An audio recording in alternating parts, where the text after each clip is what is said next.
দেখো এইখানে নিয়েছি খেসারির ডাল। তো খেসারির ডাল কিছুক্ষণ ভিজিয়ে রেখেছিলাম, ঘন্টাখানেক মতো। আর এবারে এই ভেজা ডালটা বেটে নেব, তারপর বানাতে থাকবো টুপকো বড়া। স্বাদ মতো নুন নিলাম। এবারে নুনটা এই ডালের মধ্যে দিয়ে ডালটাকে বেটে নিতে হবে। তো বাটাতে আমি কিন্তু জল দেব না, এবার যদি কারো ইচ্ছে হয় তারা জল দিতেই পারো।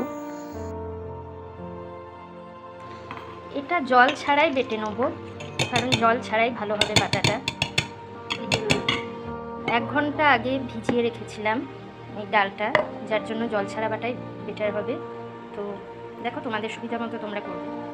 দেখে নাও কতটা মোলায়েম করে বাটতে হবে। তো এমনই মোলায়েম করে বাটবে, একদম মোলায়েম হয়েছে। তো তোমরা বুঝতেই পারছো নিশ্চয়ই ঠিক কতটা মোলায়েম হয়েছে। এবার এটাকে একটু ফেটিয়ে নিতে হবে, অনেকক্ষণ ধরেই ফেটাতে হবে, যে যতক্ষণ পারবে। মিনিমাম 10 মিনিট তো ফেটাতেই হবে, তবেই ঠিকঠাক হবে। তো আমি এখন এটা ফেটাই।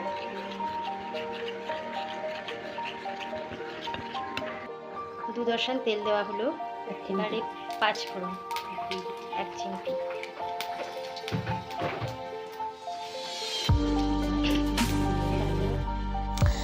তেঁতুলকে 10 মিনিট একটা কাঁচ অথবা চিনেমাটির পাত্রে ভিজিয়ে তাতে একটু জল ঢেলে কিছুক্ষণ রেখে দিতে হবে। তো সেভাবেই তেঁতুল জলটা আমি বানিয়ে নিয়েছি।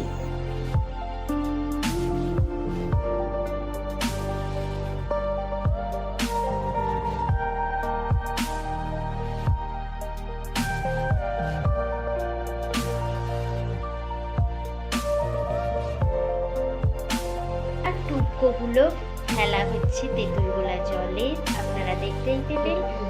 তেঁতুলগুলা ফুটন্ত জলে টুকরো ফেলা হচ্ছে। তো দেখে নিন কেমনভাবে ফেলতে হবে, সেটাও দেখে নিন। তো করে খুন্তিটা ভিতর দিয়ে একটু ঘেটে নিতে হবে, ভীষণই হালকা হাতে। তো একটু তলা পর্যন্ত যেন খুন্তিটা যায় সেটা দেখে নেবেন। তো এই দেখুন ভাসতে শুরু করেছে, তো ভাসবে এরকম। তারপর ঝোলটা বেশ অনেকটাই মরে যাবে, কিন্তু হালকা ঝোলও থাকবে, না হলে তো ভালো লাগবে না। এই দেখো, দেখতে থাকো। তো প্রায় হয়ে এসেছে, এবার গ্যাসটা বন্ধ করলেই হয়। তো এখন গ্যাসটা বলছি, কি সুন্দর কালার হয়েছে। এবার একটু কাঁচা তেল 10 মতো দিলেই চলবে। তো আমরা 1 দশানি দিলাম, এটা দেখতে ভালো লাগে বলে। দেখো বড়াগুলো খুব সুন্দর হয়েছে। তো এগুলো যে ভীষণ নরম হয় এমন কিছু নয়, আবার ভীষণ কিছু শক্তও হয় না, খেতে ভীষণ ভালো হয় টেস্টটা। তো তোমরাও করে দেখো আর কেমন লাগলো জানাও। আর জিনিসটার নাম হলো টুপকো বড়ার টক। তো আজকের মতো এখানেই শেষ।